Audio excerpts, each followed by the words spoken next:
morning. Good morning. I have the pleasure of introducing to you a very good friend of mine, Dr. Millicent Gorham. She's the plenary speaker today.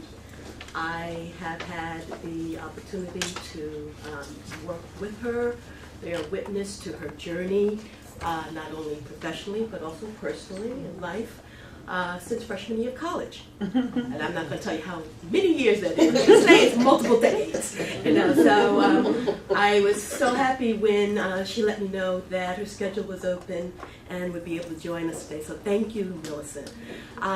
Millicent is a resident of Washington, D.C. In fact, is a native of Washington, D.C. She has spent more than 35 years working in the government relations area, most of which has been related to the healthcare industry in various capacities. She is currently the executive director of the National Black Nurses Association, which represents 150,000 African American nurses throughout the United States. She's been in that position for a little under 20 years. And is responsible for all operations, including fundraising, advocacy, communications, conference planning, and manages a budget of $1.4 million. She has also been in executive positions with the National Rural Health Association and the American Optometric Association. She has had a number of honors conferred on her, including the induction into the American Academy of Nursing as an honorary fellow, and was appointed to the CBC, the Congressional Black Caucus Brain Trust for Health Equity Leadership Commission. In addition, and I'll just tell you, for space, we had to streamline the bio significantly. So I'm not reading the whole thing. Our plan is to post all speakers' bios on our website, the full bios in the future. So just I'm going to wrap up very quickly. But in addition to the honors that I mentioned, she has served and currently serves on a number of boards in directors' positions as well as in advisory positions. And most recently was appointed to the Diversity Advisory Board for MGM Resorts International. Our alma mater, Simmons College in Boston, Massachusetts, awarded her the Alumni Achievement Award in 2006, and she was also honored by the African American Alumni Association with the Quiet Leader Award in 2008, followed by an honorary doctorate in nursing in 2011. She is a member of Metropolitan Baptist Church in Washington, D.C., where she serves as a deacon and has been in that role since '96, and served as a deacon trustee from '98 to 2002 in the chair position with the Budget and Finance Committee. Things that are not written, that I just want to tell you, a couple of things. I know. Is that when Millicent walks into the room, she lights the room up. I have been blessed to be able to call her a friend. I know. I know. But I say this with all sincerity. She has been there even when I felt that I did not deserve to have a friend. So thank you. Without further ado. Oh, girlfriend, come on. Come on.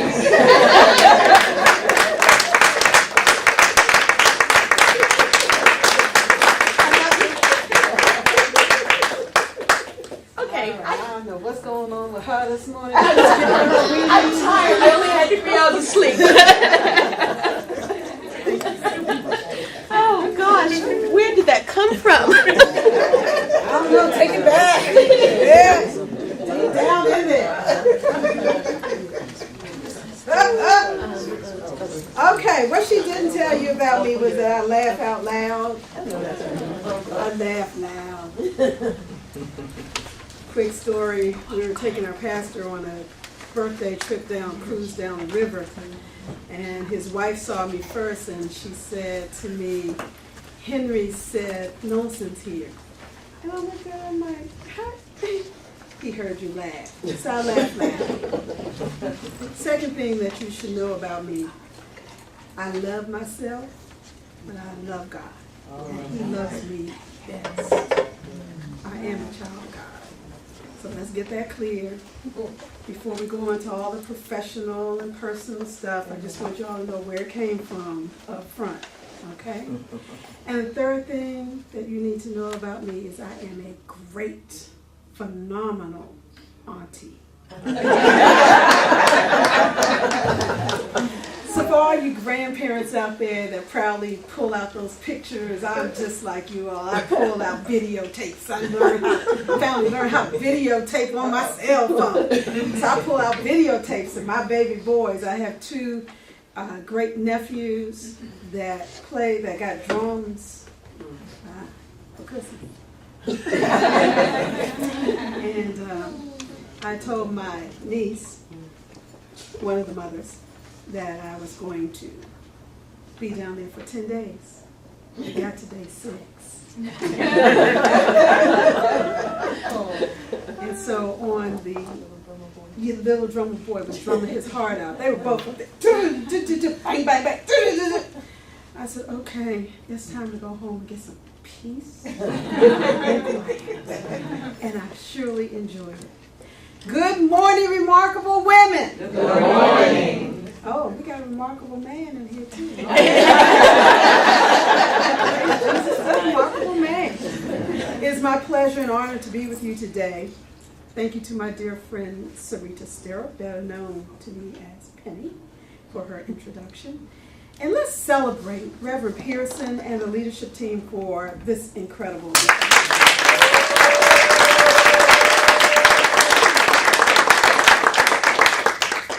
Okay, something else that you all didn't know about me. I used to worship over here at Bethel A&E for a number of years with John Bryant and Cecilia Bryant. That's where I got my start up in Massachusetts. You go to school, you got to go to church. There's some stuff to help you get through. And so in Cambridge, Massachusetts, I had my time with them. And then when I came back home, I decided that I would come to Baltimore for 3 years to worship over here in Baltimore. So I was a part of the women's ministry that helped to put together what was going to be a larger women's ministry. I don't know if they finished it or not at the church. Big building with all kinds of services and ministries within the church. But I just want you all to know I have a little connection over here in Baltimore. I do a little bit of work at Johns Hopkins University School of Nursing. So I have a little bit of connection over here in Baltimore. But before we begin our journey this morning, I'd like for every lady, man too, take out your compact. Come on, in your purse is a compact. Or pull out your cell phone.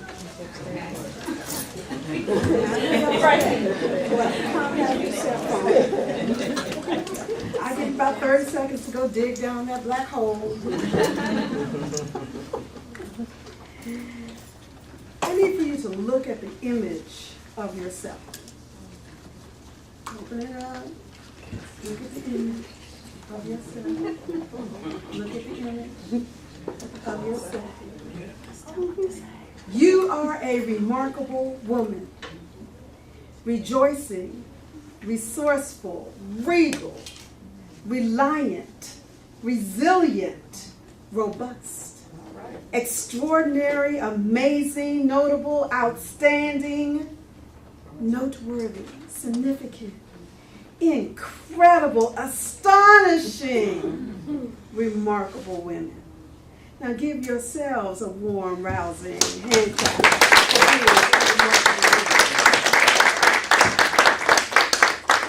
Oh yeah, I look at in that mirror every day. When I see those dark circles under my eyes, I remark to myself, too much work. When I see the image of my mother in my eyes, I say, hey, Mom.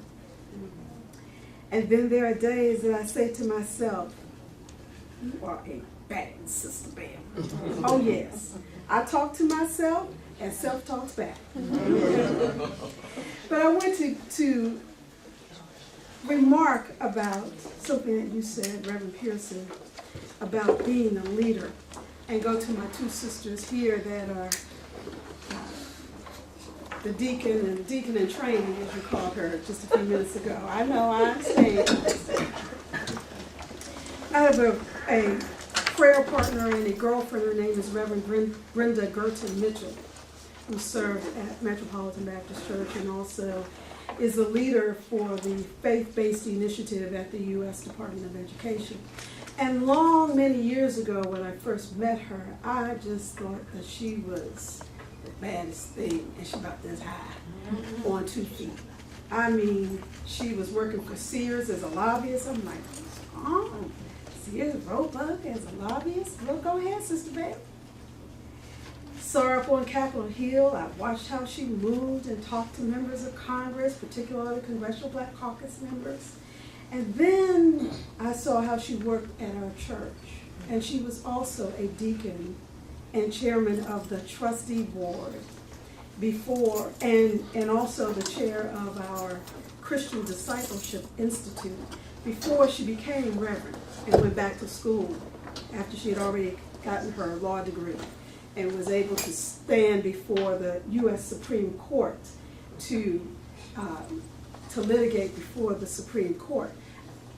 I was like, I like that. I like how she rolls. I want to be like that. So, you put people in your sphere that you want to be in your sphere, and people that get you excited and motivated and inspire you. So I found myself following along kind of that same path, because I did work up on Capitol Hill and I became a lobbyist. And she was president of Women in Government Relations, and I became president of Women in Government Relations. And she was on the Women in Government Relations Foundation as the chair, and then I became the chair. And then it came to ministry at Metropolitan Baptist Church, and so she came over to my church, to my house on a Saturday and said, I want you to be on the Christian Discipleship Institute. And I said, and so what does that mean? And she says, well, there are 2 classes that you have to take that are required for all leaders within Metropolitan, and then you can be on this institute, be on the board of this institute. Okay, fine, she's the chair, great, she needs some backup, that's fine. I love to do that, work with her.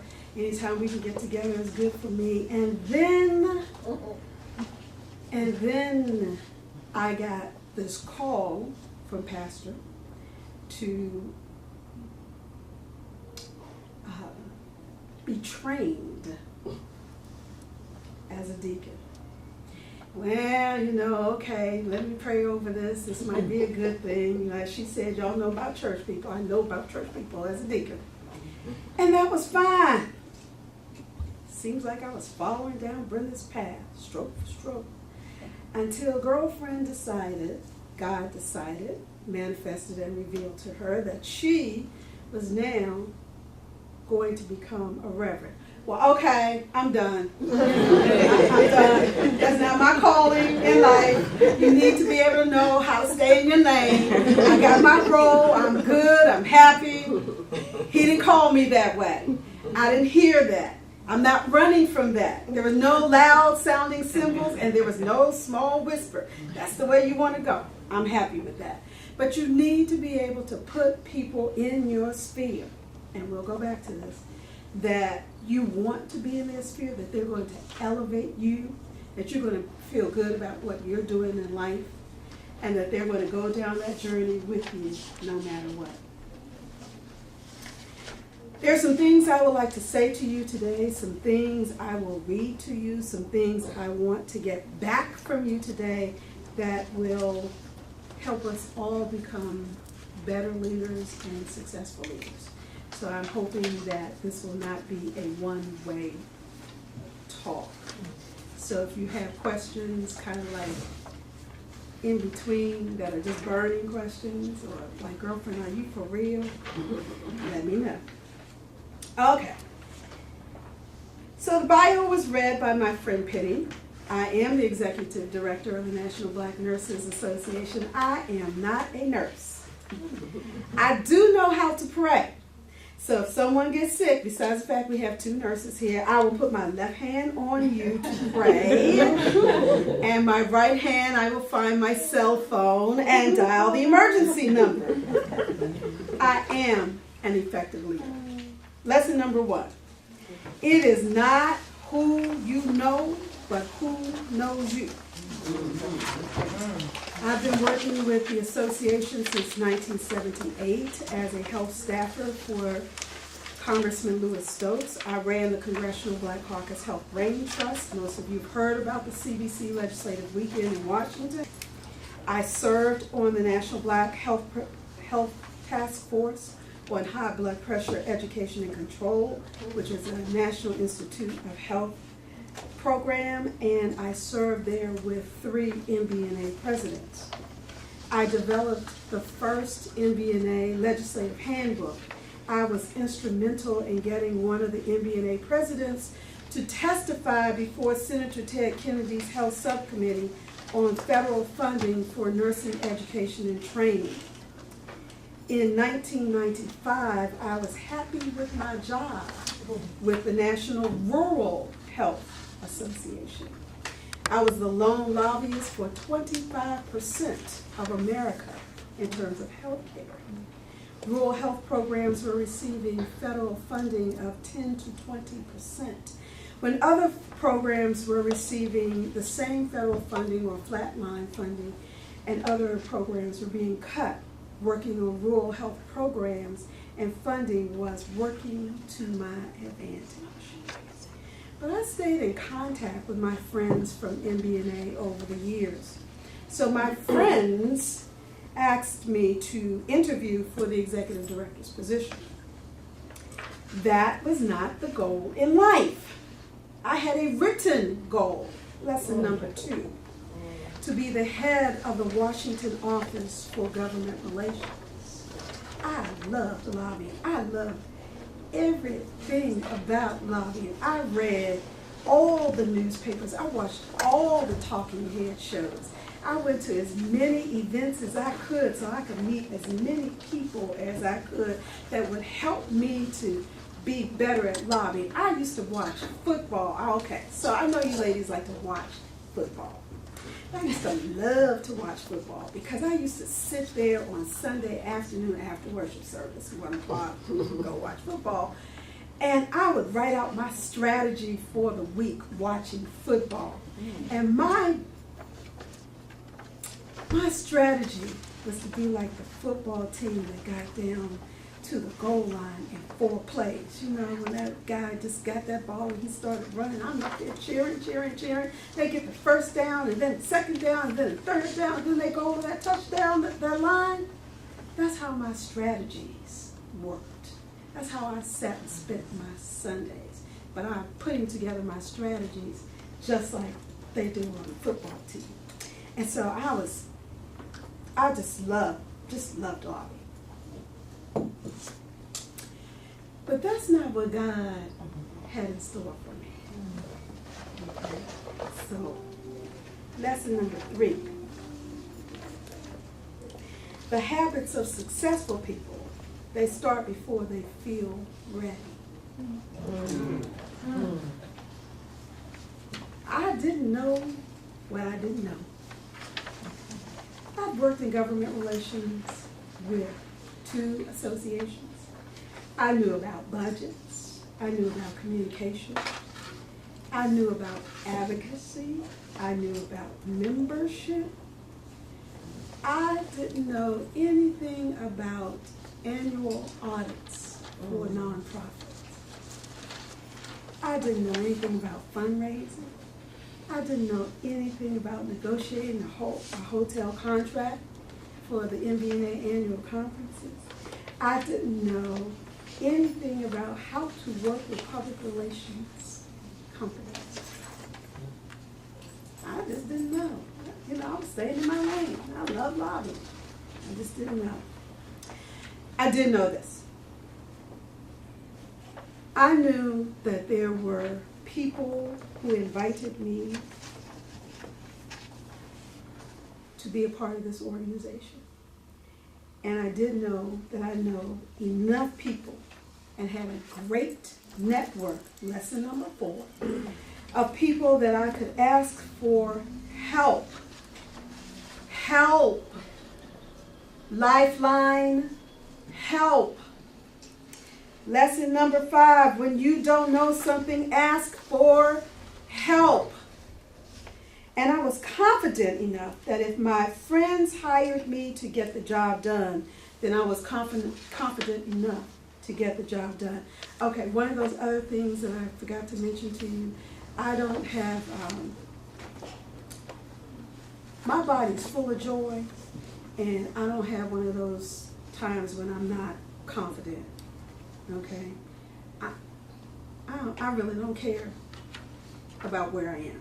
I'm just that confident. I don't go into a place scared anymore, and I tell you why, for 2 reasons. One, generally I have a ticket to go back home. And 2, they have generally paid me. So you brought me here for a reason. And so I'm going to give you the best that I can. So I'm confident, but if I don't know something, I do know how to ask. In essence, these people were my advocates. And so I want to go to lesson number 5. You need mentors, a coach or 2, and advocates. Advocates are the people who will put their reputation on the line for you, that you can get the job done. Sarita asked me to talk a little bit about mentors, so I'm going to do that here. I have a lot of mentors, probably about 10. I guess that's a lot. But I specifically created my own board of directors, my own personal board of directors. People that I could count on when I needed a question answered, or for when you deal with board members that you just want to hold on because you just cannot say. You just cannot say, Reverend Pearson. You just can't say that to them. But you can go to your mentor and say, okay, let me release this to you. Now, how should I have handled that situation? Or I'm going into this situation. Teach me how I should handle this. Give me the options so that I can refrain from saying some things that I ought not to say, because you want to leave people whole. Okay, you want to leave people whole. I mentor. I'm going to go into a little bit later on about my mentors. But I mentor about 15 people. Most of them are young nurses, and some are just people who came up to me at an MBNA conference or somewhere else that said, I want you to be my mentor. And the first thing I said to them, I'm not a nurse. I know. That's the reason why I want you to be my mentor. And I do this in an informal way, but formally at the same time. The nurses get emails almost every day about something, because I want them as young nurses to be somewhere else by the time they get to be 40 years old. I don't want them to be 40 and trying to get somewhere at 60. You should have learned that lesson long before you got to be 60. So with one set of my, and these are male and female, because I love the men. And they bring some different kind of stuff to the mix. With the nurses, I sent out to one of them, talk to one of them, and I do talk to them. I especially call them on holidays. I call them on their birthdays. But for the most part, I email them or I text them. or I'll put something up on Facebook about them. But I called one of my mentors, Devin, and I told her about my experience with my mentors who got me to Melbourne, Australia this past year.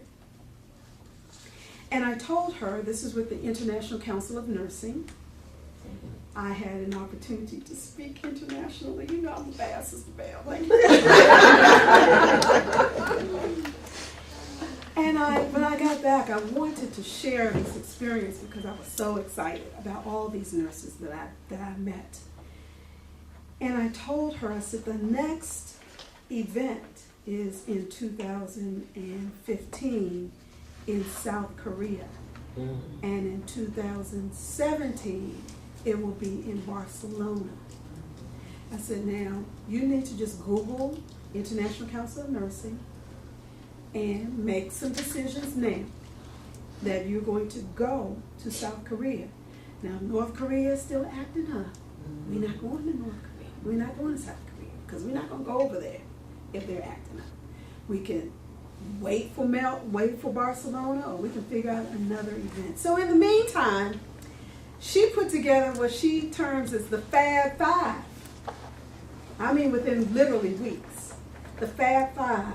And the Fab Five now have all the information about speaking at the International Council of Nursing. They've already made a decision that their application, their abstract has to be in March. They're already putting together their collective abstract, and then each one individually will put together their own abstract. So that hopefully when the abstract team reads the abstract, they'll all be accepted as a group, and they'll be accepted individually to go to South Korea to speak at the International Council of Nursing. Those are my mentors. Because I don't always tell them, you know, I only recommend that this is what you want to do, except for sometimes I just tell them, just do this, okay? I just need for you to do this.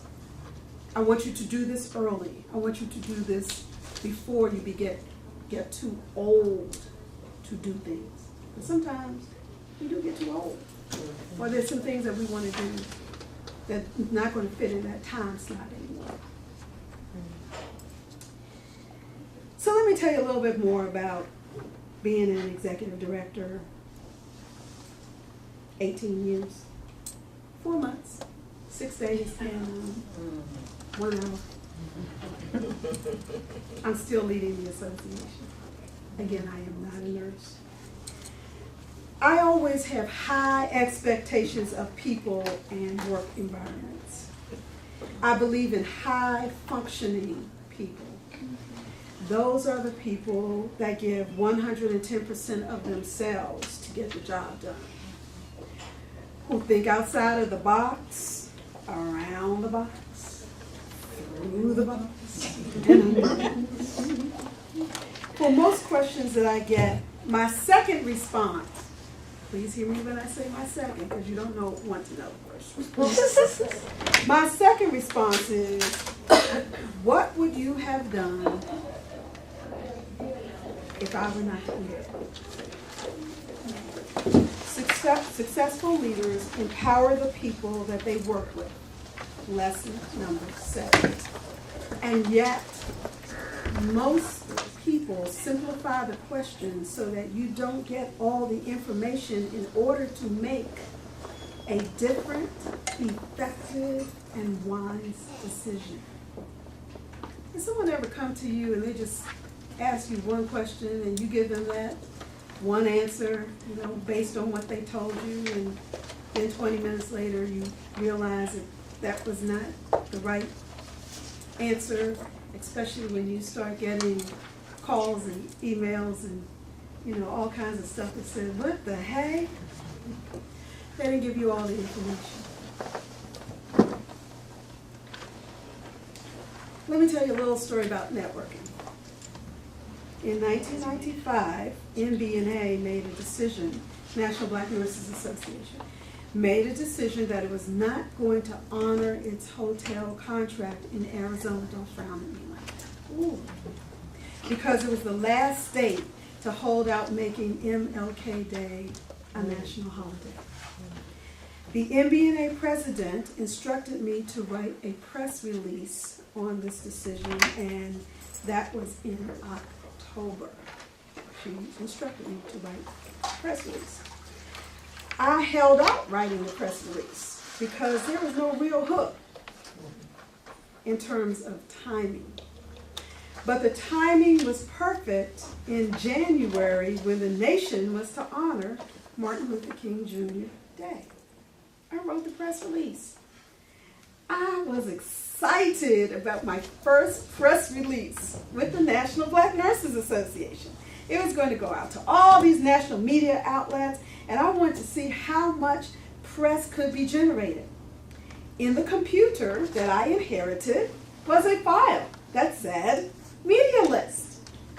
So on that Saturday before Martin Luther King Day, I went to that media list, and there was no media list of the Big Ten media outlets.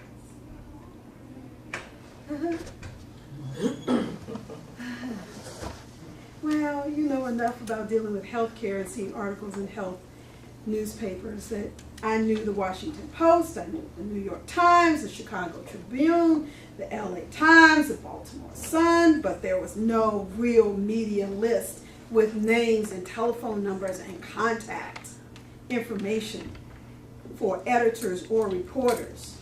Who was I going to contact? So that's when my network kicked in. I've done volunteer work with the National Council of Negro Women. I am a lifetime member of NCNW. So I went to their media relations person and I got their list. And a church member worked for U.S. Representative Eddie Bernice Johnson as her chief press staff person. So I went to him. I got his list. So I sent out that press release and generated enough press board members to make your CEO happy. That's about leadership, and that's also about networking. Lesson number 8, once again, surround yourself with high-functioning, highly motivated people. I believe in going after the best, whatever I determine the best is. When I put together the MBNA Corporate Roundtable, Reverend Pearson Corporate Roundtable, board members Corporate Roundtable, I went after the Coca-Cola Company. We'd already had a grant from them. They were already speakers at our annual conference, so why not have them to help us do some other things with the National Black Nurses Association. I went after Pfizer, the world's largest pharmaceutical company. I went after Vitas Innovative Hospice Care, the world's largest care company dealing with end of life. I went after United Health Group, the country's largest managed healthcare company. And so you have to be strategic about going after high-functioning companies to work with and high-functioning people to work with you. And so I have this one tenet that says, you have to ask. You'll never know. They may never ever know you even exist if you don't ask. And trust me, they tell me no. But that means nothing to me. I told you I was competent. I just find a way to go back and ask them again and to make it a win-win proposition for everybody. For several years I was invited to attend the Friends of the National Institute of Nursing Research Gala by Dr. Linda Burns Bolton, Vice President and Chief Nursing Officer of Cedar-Sinai Hospital. a past president of the National Black Nurses Association, past president of the American Academy of Nursing, and now the president-elect of the American Organization of Nurse Executives. High level, high functioning person, executive. And for the nurses, she was one of the chief architects of the Institute of Medicine report on the future of nursing. I like to deal with folk up here, you know, because they have a lot of energy and they can direct your path. The gala provided me with opportunities to meet nurse executives and, more importantly, potential sponsors and exhibitors for the NBNA annual conferences. And just as a sidebar, when Dr. Bolton was president of the American Academy of Nursing, she invited me to serve on its diversity committee. Again, I'm not a nurse, and the only people who are supposed to be working in that organization are nurses, so she just decided I have my high-functioning friend who has my back too. So I was able to meet a number of her nursing colleagues, and in 2010, I invited two of them to speak at a plenary session on diversity and innovation at the NBNA conference. This long, tall, cool drink of water.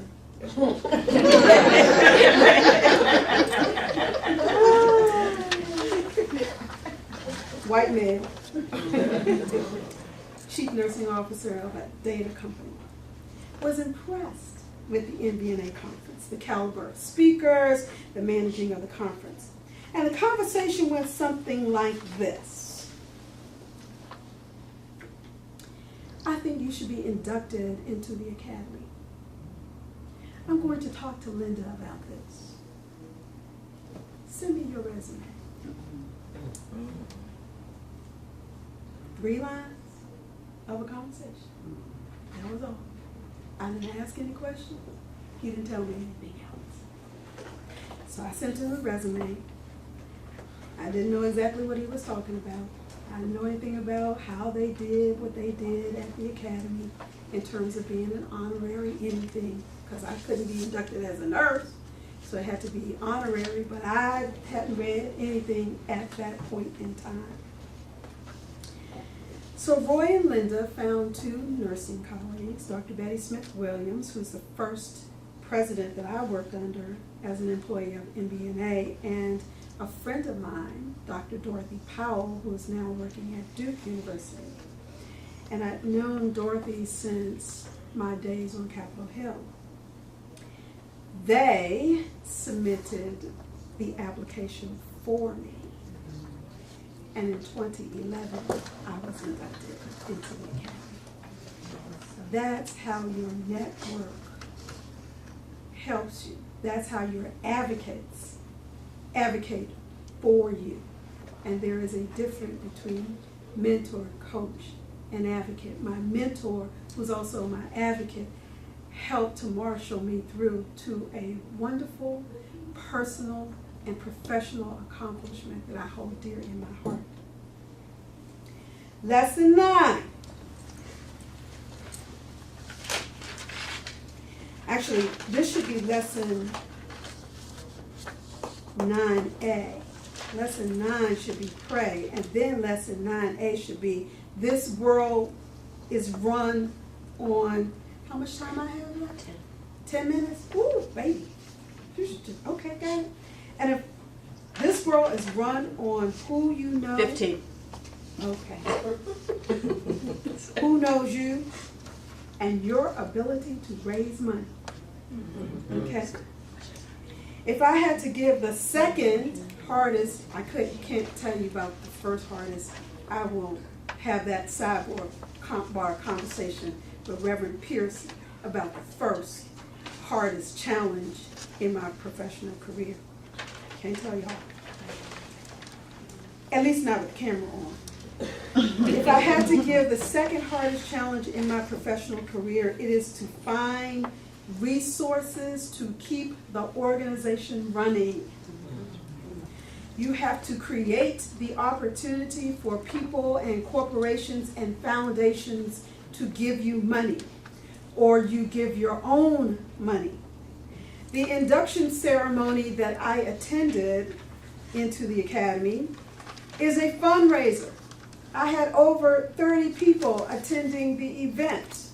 Some were people who were going to be there anyway, and some were friends of mine that I had to pay for their fee, because sometimes you can't ask your friends to pony up $150 per person to come see you walk across the stage for 15 seconds.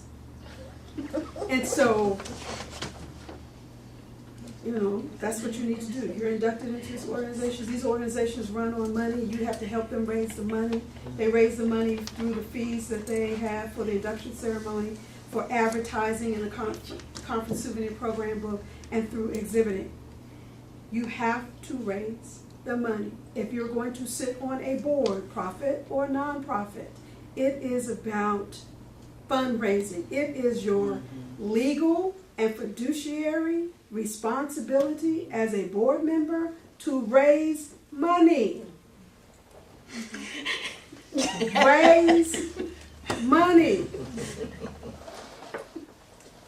Okay, I'm not going to say it again. Raise money. You can say it one more time. Raise money. Okay. I live in two worlds. I live in the association management world, and I live in the hospitality world. I served on the board of the National Coalition of Black Meeting Planners for 6 years.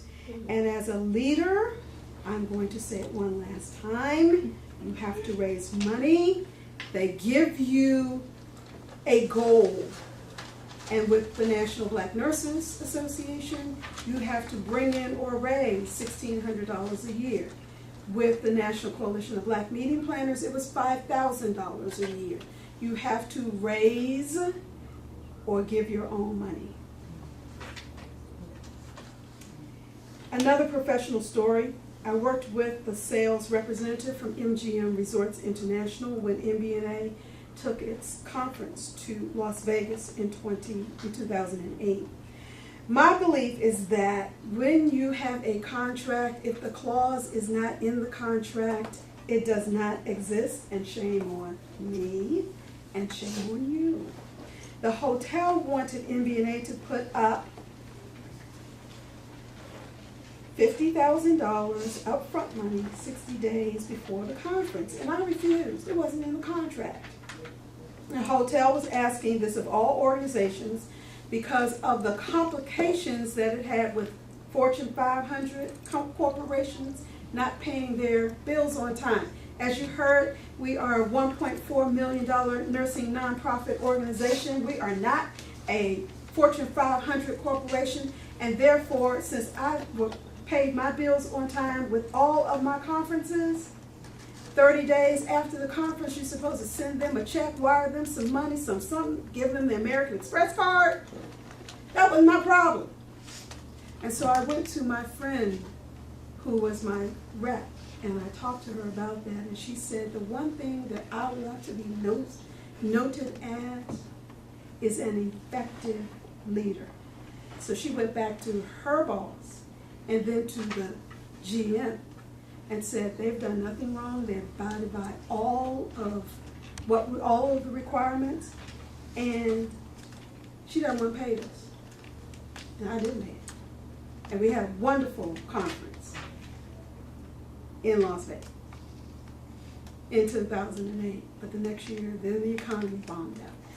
But this same sales rep stood with me from 2008 until 2013. She became my friend and professional colleague, but a friend.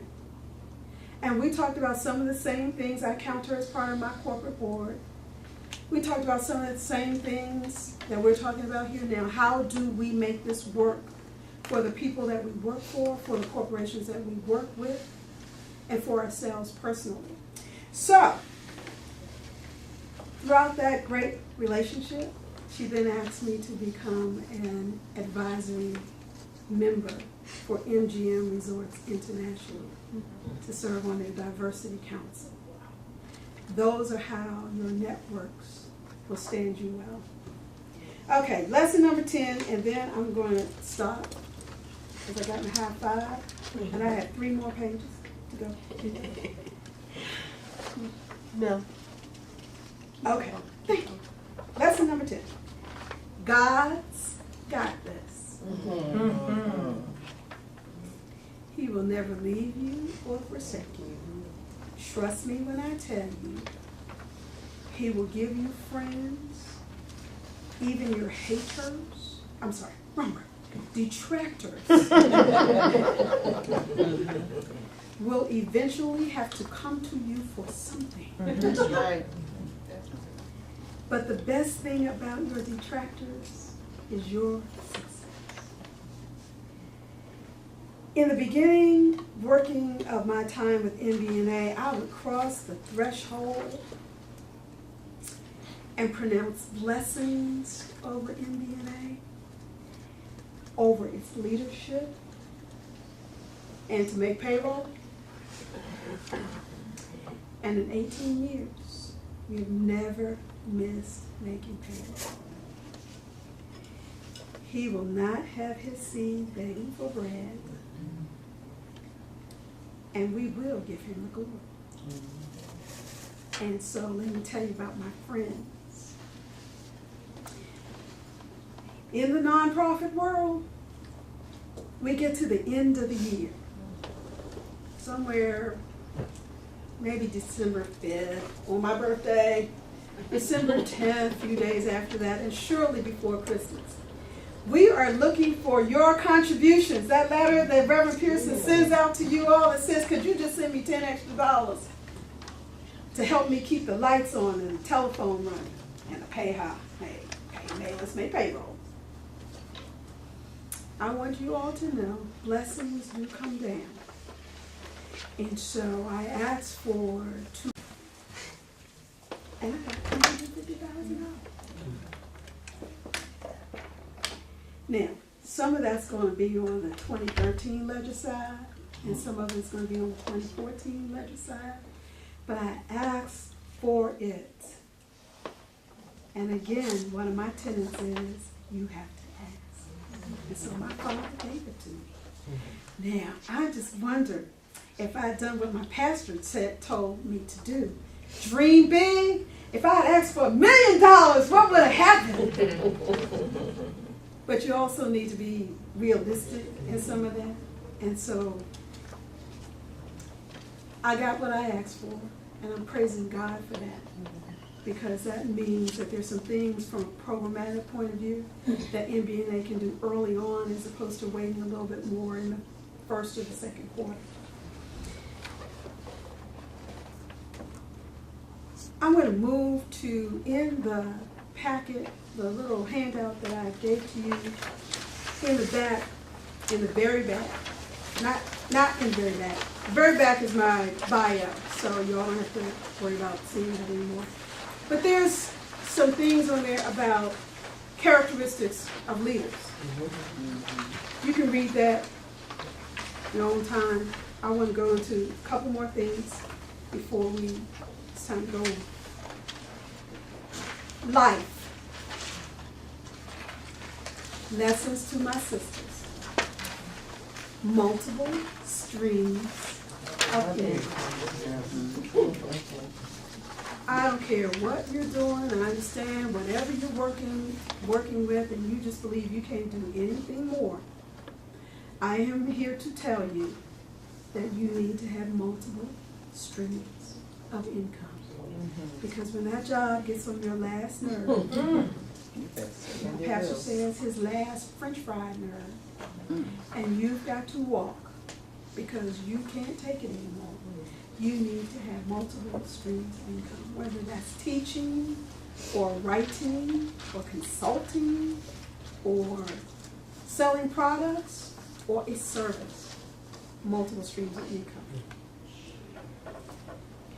Everyone in here made a New Year's resolution? Set a goal. I love it. Okay. Ain't nobody raise up their hand. Nobody raised any resolution. Set goals. Well, set goals. Okay. Great. Because on my piece of paper it says, now make the decision to accomplish the goal. Amen. And it must be written. It can't be up here in your head. I want to lose 100 pounds. How am I going to do that? I cannot have my bacon and egg breakfast every morning. I have now moved to fruit smoothie. Fruit and spinach, fruit and some kind of vegetable smoothie. I can't do that way. You need to have goals that need to be written down. You need to write how you're going to get there and a timeline to get them there. Everybody needs to have a resume, a one-page bio, calling cards, business cards. They are $10 a box at Vista Print. You can put your name on there and your email address and your telephone number. Everybody. And you need to have a passport. Yes. Everybody. It is $97. You spend more than that going out to eat twice a month. A passport. Because when I call you to say, remarkable women, that I have this trip that's going to cost X amount of dollars, and we're going to go somewhere wonderful, and you turn around to say to me, I don't have a passport. But I told you on January the 11th, you got to have a passport. And for all of you who are, and a friend who helped me, several friends who helped me to put together the characteristics of leaders, told me to tell you this one story. If you should by chance send me an email asking me to write a reference for you for a job, or to go back to school, write the reference letter yourself. That's right. You know you best. And however it ties into me, put that in there. And please spell my name correctly.